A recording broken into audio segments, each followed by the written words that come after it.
it's a combination of crew being able to do it, crew being active in pushing the owners towards doing it for the yachts, and then owners going, yeah, this looks cool. Like, I want my boat on video as well, doing cool things with great music and great edits and showing what it's capable of. The other reason why I believe owners and yachts are going down the videography route and looking for videographers on board is to promote those yachts for the charter game.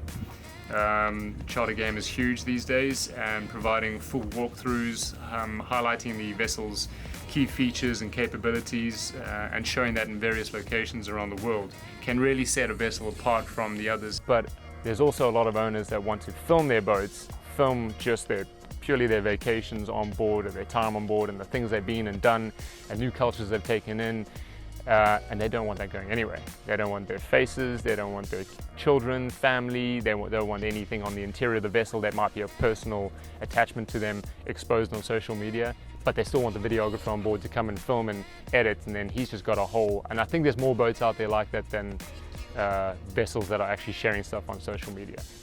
Owners just want a boat that has crew, that want to film, and at the end of every 7, 10 days, 2 weeks, 3 months, whatever, however long period they stay on board, they've got a holiday video to go home and remind them of that time and that occasion that they had a holiday in whatever destination they were in. Immediately going into a charter or an owner's trip, you're charging up all the cameras, the drones, the Mac is all completely cleared and ready for a fresh edit. And then it's basically GoPros for the boys, officers have the drones, and yeah, just basically getting everybody just to shoot and film as much as they can. It all comes back to me in the evening. I put it on the iMac, I go through it all, I select and save what I like, and then it's all put in one folder which goes into the edit, where you just start mixing and mashing things together, and hopefully something comes out reasonably decent. So everything you're filming as well on board, regardless of whether it's your drone, if you are filming on board, it's the owner's property, it's his content, it's his. So I can get my own drone up whenever the hell I want, or photograph anything or video anything on board, but that doesn't belong to me.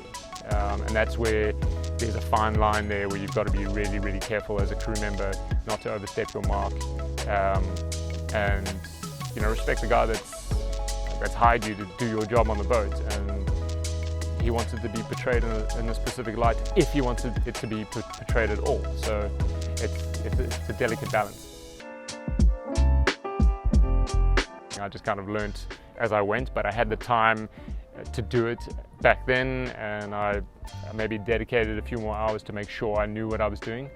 But yeah, I've just gotten, if I watch my first video from back in the day when I first started to what I'm doing now, I'm light years ahead of where I am, but then I'm still not anywhere near some of the other big video producers out there, Tom Van Oosten and Jared Watney, who we've mentioned before. So he's now transformed from being a deckhand, lead hand, videographer, and the guy's outstanding. His video editing and his eye for detail is incredible. And he's turned that into now a full-time videography company. So yeah, getting there.